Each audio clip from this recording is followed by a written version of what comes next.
कर्ण महाभारत के सबसे त्रासदीपूर्ण और महान पात्रों में से एक हैं। उनके जीवन में कई प्रकार के अत्याचार और अन्याय हुए जो उन्हें एक दुर्भाग्यशाली नायक बनाते हैं। उनका जीवन शुरू से ही दुखों और अन्याय से भरा रहा। उनका जन्म कुंती और सूर्यदेव से हुआ था, लेकिन कुंती ने लोकलाज के डर से उन्हें जन्म के बाद त्याग दिया। इससे कर्ण एक सूत परिवार में पले बड़े और उनकी असली पहचान छिपी रह गई। बचपन से ही उनमें अद्भुत प्रतिभा थी, पर जाति के आधार पर उन्हें अपमानित किया गया।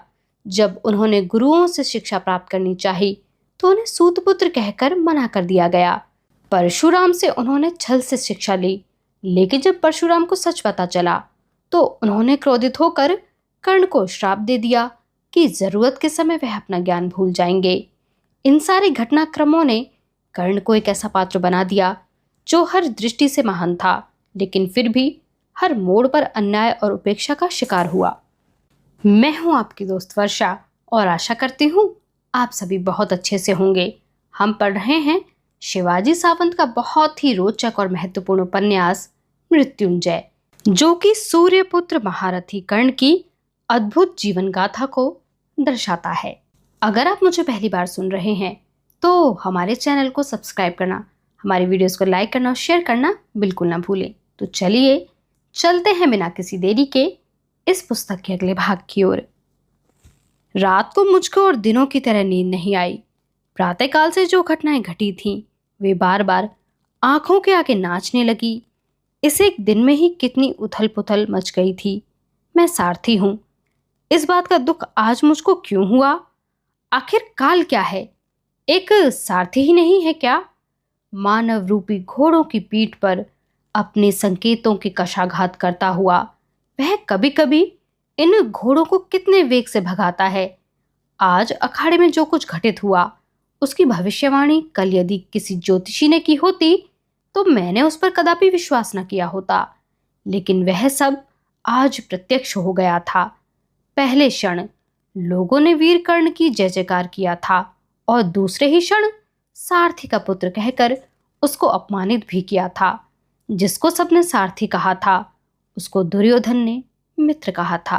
दुर्योधन महाधैर्यशाली। आज मुझ पर जो अन्याय हुआ था उसका प्रतिकार करने की इच्छा केवल उसके मन में ही क्यों हुई? मेरे प्रति प्रेम के कारण या अर्जुन से द्वेष के कारण? कहीं भीम के ऊपर क्रोध के कारण तो नहीं? मेरे मन के विवर से संदेह की दीमक बाहर निकलने लगी। शैया पर मैं रात भर करवटें ही बदलता रहा। नींद नहीं आ रही थी। धमाके की आवाज से भड़के हुए गाय के बछड़े की तरह वह उछल कूद कर रही थी। बार बार पुकारने पर भी नेत्रों के गोष्ठ की ओर वह नहीं आ रही थी। युद्धशाला के अपने कक्ष से मैं बाहर आया। बाहर पूर्णिमा का पूर्ण चांद अपना रुपहला कुंभ धरती के चरणों पर उंडेल रहा था। दूर अरुंधति तारिका अपनी मिचमिचाती आंखों से पृथ्वी पर की गई चंद्र की उस मुक्त कृपा को क्रोध से देख रही थी। मेरे मन से संशय के बादल छट गए। गंगा की ठंडी ठंडी लहरें मेरे कंधों को झकझोरती हुई कहने लगी, चल, हमारी असंख्य कन्याएं सिर पर पहले वस्त्र धारण कर कैसी नाच रही हैं, यह देखने चल। मैंने देह पर उत्तरीय लपेटा और युद्धशाला की चार दीवारी से बाहर निकला। अखाड़े के पीछे ही गंगा बह रही थी। जब तब किसी अशोक वृक्ष पर कोई क्रौंच पक्षी अपने पंख फड़फड़ा उठता था। मैं गंगा के शांत किनारे पर आया। कितना विशाल था उसका पात्र। कुरुवंश की अनेक पीढ़ियां उसने देखी थीं। महान परिवर्तनों के प्रतिबिंब अपनी देह पर सहन किए थे, फिर भी वह शांत थी। एक काले पाषाण खंड पर बैठकर मैं उसका रुपहला मनोहर सुंदर पात्र देखने लगा। दूर कहीं से बुड़बुड़ की आवाज आई। गंगा के किनारे पर झुकी हुई एक मनुष्याकृति मुझको दिखाई दी। रात में पानी लेने के लिए यहाँ कौन आया है? मैंने जोर से आवाज देकर पूछा, कौन है? एक कंधे पर घड़ा रखते हुए वह आकृति धीरे धीरे आगे सरकने लगी। मेरा कौतूहल और अधिक बढ़ गया। थोड़ी ही देर में एक लंबा तगड़ा व्यक्ति मेरे सामने आकर खड़ा हो गया। कंधे पर घड़े के कारण उसकी गर्दन कुछ झुक गई थी। दोनों हाथों से उसने घड़ा थाम रखा था। मेरे सामने आते ही वह बोला, मैं सत्यसेन हूँ। सत्यसेन? मेरा मन स्मृतियों का वस्त्र उधेड़ने लगा। कहीं का एक धागा हाथ तो आ रहा था, परंतु निश्चित रूप से उसकी पहचान नहीं हो पा रही थी। ऐसा प्रतीत होने लगा कि सत्यसेन का नाम कहीं सुना अवश्य है। फिर मैंने उससे पूछा, सत्यसेन कौन? मैं प्रयाग का सारथी सत्यसेन। प्रयाग, गंगा यमुना का संगम। मेरा कौतूहल और अधिक बढ़ गया। मैंने फिर उससे पूछा, इस समय रात में हस्तिनापुर में गंगा के किनारे पर कैसे? कौरव महाराज धृतराष्ट्र की कीर्ति सुनी थी। हस्तिनापुर में अपने सारथ्य का समादर होगा, यह सोचकर आया हूँ। मेरी बहन वृषाली और मेरी माता भी मेरे साथ आई हैं। वृषाली? मेरे मुख से सहज ही उद्गार बाहर निकला। जी हाँ, हमें आशा थी कि हम लोग दिन में हस्तिनापुर पहुंच जाएंगे, परंतु कांपिल्य नगर के घने अरण्य में हमारे घोड़े के पैर में मोच आ जाने के कारण हमको धीरे धीरे आना पड़ा। इस नगर में हम अभी अभी आए हैं, तो फिर हस्तिनापुर के अतिथि सत्कार का स्तर क्या इतना गिर गया है जो उन्होंने पानी लाने के लिए तुम्हें इस कुछ समय में यहाँ भेजा है? यह बात नहीं है। हम किसी के यहाँ नहीं ठहरे हैं, क्योंकि मेरा यहाँ किसी से परिचय नहीं है। माता और बहन दोनों को विष्णु मंदिर के प्रांगण में बैठा आया हूँ। यात्रा में माता को प्यास लगाई थी, इसलिए मैं जल लेने आया हूँ। लेकिन महाराज, आप कौन हैं? मैं महाराज नहीं हूँ, मैं कर्ण हूँ। मैंने उसका भ्रम दूर किया। कर्ण? तो क्या चंपा नगरी के अधिरथ काका के? वह मेरे कुंडलों की ओर देखता हुआ बोला, हाँ, मैं उन्हीं का पुत्र हूँ। वह मेरे कुंडलों की ओर बार बार देखने लगा। कंधे पर घड़ा रखा होने के कारण उसको कठिनाई हो रही थी। मैंने कहा, तुम जाओ, यदि हो सके तो कल उस ओर बनी युद्धशाला में आकर मुझसे मिलना। घड़ा संभालता हुआ वह चला गया। उसके पैरों के नीचे बालू चुरचुर करने लगी। ठंडी हवा के झोंके मेरे शरीर से टकरा रहे थे। कंधे से सरकता हुआ उत्तरीय संवारने के लिए मैंने एक छोर को हवा में उछालकर दाएं कंधे पर डालता हुआ पीछे फेंका, लेकिन मेरी पीठ पर खट से कुछ टकराया। क्या है यह देखने के लिए मैंने उत्तरीय का छोर वापस खींचकर हाथ में पकड़ लिया। एक गांठ में कुछ बंधा हुआ था। उत्सुकतावश झटपट मैंने वह गांठ खोली। वह फूटे घड़े का एक टुकड़ा था। कक्ष से बाहर निकलते समय जल्दी में मैं अपना पुराना उत्तरीय ही पहनाया था। क्षण भर को इच्छा हुई कि उस टुकड़े को नीचे बालू में फेंक दूं, लेकिन मैंने ऐसा नहीं किया। उसको हाथ में उछालता हुआ मैं लौट पड़ा। मेरे पैरों के नीचे बालू चुरचुर करने लगी। दूसरे दिन मैंने सत्यसेन की राह देखी, परंतु वह नहीं आया। वह क्यों नहीं आया, यह जानने के लिए और उसकी कुशल क्षेम पूछने के लिए मैंने शोण को विष्णु मंदिर की ओर भेजा। उसने लौटकर जो वृत्तांत बताया वह बड़ा हृदय विदारक था। रात को सत्यसेन गंगा तट से जब मंदिर को लौटा तो आधी घड़ी के बाद ही उसकी वृद्धा माता को यात्रा की थकावट के कारण रक्त की उल्टियां होने लगी थीं। उस वृद्धा ने अपना शरीर विष्णु मंदिर के पवित्र प्रांगण में मृत्यु के अधीन कर दिया था। अपने 2 बालक उसने विष्णु के चरणों पर अर्पण कर दिए थे। सत्यसेन को वास्तव में किसी की सहायता की नितांत आवश्यकता थी। मैंने शोण को फिर उसके पास दौड़ाया और समझा दिया कि सत्यसेन को साथ लेकर ही लौटे। विशाल हस्तिनापुर में वह अकेला था। वह केवल संयोग था कि रात को गंगा के किनारे हम दोनों मिल गए थे। वैसे भी सदैव संयोग ही मनुष्य के जीवन का निर्माण किया करते हैं। मनुष्य केवल उनका श्रेय प्राप्त किया करता है। आज का यह अंक यहीं पर समाप्त होता है। कल से हम इस उपन्यास के एक नए भाग की शुरुआत करेंगे, जिसमें कुंती के दृष्टिकोण को दर्शाया जाएगा। हमारे साथ बने रहने के लिए आप सभी का बहुत शुक्रिया। और हाँ, हमारे चैनल को सब्सक्राइब करना, हमारी वीडियोस को लाइक करना और शेयर करना बिल्कुल न भूलें। कर्ण महाभारत के जीवन त्रासदीपूर्ण कुंती से महान पात्रों में से एक है। उनके जीवन में कई प्रकार के अत्याचार और अन्याय हुए, जो उन्हें एक सूर्यपुत्र भाग्यशाली नायक बनाते हैं। उनका जीवन शुरू से ही जल में छोड़ दिया से भरा रहा। पति पांडु का जन्म मिला कुंती और सूर्यदेव से हुआ था, लेकिन कुंती ने विधवा होकर लोकलाज के डर से अपने जन्म के बाद त्याग दिया और आशा के दीप जलाए। एक सूत परिवार में पले बड़े अर्जुन और उनके असली पहचान छिपी रह गई। संस्कारों की बचपन से ही उनमें अद्भुत प्रतिभा थी, पर जाति के आधार पर उन्हें अपमानित किया गया। चुपचाप जब उन्होंने महाभारत के रण से पहले चाही, कांपते अधरों से कहकर मना कर दिया गया को पुकारा। परशुराम से उन्होंने छल से शिक्षा ली, लेकिन जब परशुराम को सच पता चला तो उन्होंने क्रोधित होकर विजयी पुत्रों के बीच भी कुंती का हृदय खाली रहा। अपना ज्ञान भूल जाएंगे। अपनों को छोड़ इन सारे घटनाक्रमों ने जहाँ को एक ऐसा पात्र बना दिया निशब्द जो हर दृष्टि से महान था, लेकिन फिर भी विश्राम हर मोड़ पर अन्याय और उपेक्षा का शिकार हुआ। मैं हूँ आपकी दोस्त वर्षा और आशा करती हूँ आप सभी बहुत अच्छे से होंगे। हम पढ़ रहे हैं यह शिवाजी सावंत का बहुत ही रोचक और महत्वपूर्ण उपन्यास मृत्युंजय, जो कि सूर्यपुत्र महारथी कर्ण की अद्भुत जीवन गाथा को कितने तूफानी मोड़ आए हैं मेरे जीवन में। अगर आप मुझे पहली बार सुन रहे हैं इन मोड़ों का, तो हमारे चैनल को सब्सक्राइब करना, पर कौन हमारे वीडियोस को लाइक करना, शेयर करना समस्त बिल्कुल ना भूलें। किसके हाथ में होते हैं? चलते हैं नियति ने अपने संकेतों की श्रृंखला में अगले भाग जिसको बांध रखा है। रात को मनुष्य और दिनों की तरह पशु ही नहीं है। प्रातःकाल से जो राजप्रसाद थी इस बार खड़ी हूँ, आंखों के आगे नाचने लगी। वैभव से भरा हुआ राजप्रसाद है। मच गई थी। मेरे प्रत्येक मैं शब्द का सारथी पालन हूँ। करने के लिए इस बात का दुख आज मुझको क्यों हुआ? खड़ी हैं। सारा हस्तिनापुर मुझको एक राजमाता नहीं है कहकर मेरे चरणों पर आदर से पीठ झुकाता है। अपने संकेतों की जैसा सज्जन करता हुआ, भीम जैसा बलवान, कभी-कभी और इन अर्जुन जैसा कितने वेग से होने पर भी आज अखाड़े में जो कुछ घटित हुआ, कोई भी स्त्री जीवन में इससे अधिक और क्या आशा करेगी? ज्योतिषी ने की होती ऐसे जीवन पर मैंने उस पर कदापि विश्वास न किया होता। संसार की लेकिन दृष्टि में सब मैं आज वैभव के शिखर पर ही नहीं हूँ। पहले क्षण जिसको लोगों ने कहते हैं कर्ण की जय जयकार इससे किया था, अधिक और क्या और होता है? दूसरे ही क्षण लेकिन यह सारथी बात का नहीं पुत्र है कहकर केवल उसको इन्हीं अपमानित बाह्य किया बातों था। पर मुख जिसको अवलंबित हो, सबने सारथी कहा ऐसा था। नहीं है। उसको मन दुर्योधन स्वस्थ होने पर मित्र प्राण कहा था। संतुष्ट रहते हैं। दुर्योधन तभी जीवन सुखी होता है।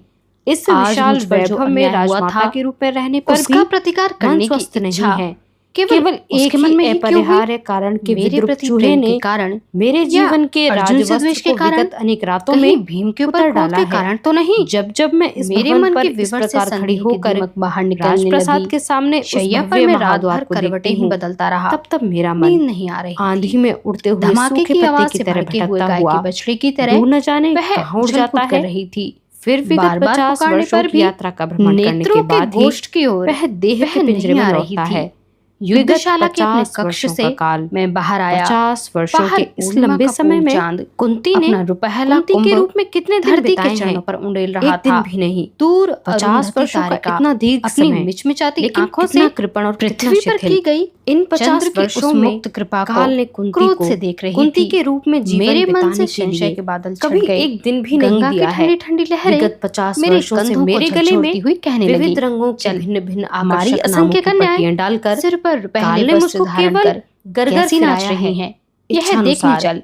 जिस ओर मैंने देह चाहा पर उतरे उस ओर। लपेटा मेरे और मन के युद्धशाला सघन की चार आकाश दीवारी से विगत बाहर जीवन निकला। की स्मृतियों की अखाड़े के वर्षा पीछे ही गंगा अनेक बह रही धाराओं थी। में होने लगती है। जब तब किसी कभी-कभी अशोक तो वह वृक्ष पर ऐसी मूसलाधार कोई होती क्रोंच है पक्षी कि उसके अपने निरंतर पंख आघातों फड़फड़ा में उठता मेरा था। यह शरीर मैं कहीं गंगा के शांत छलनी किनारे पर छलनी आया। न हो जाए। कितना इसका विशाल था उसका संदेह मुझको पात्र। होने लगता है। कुरुवंश की क्या क्या घटित अनेक हुआ है इन पीढ़ियां उसने 50 देखी वर्षों थी। में।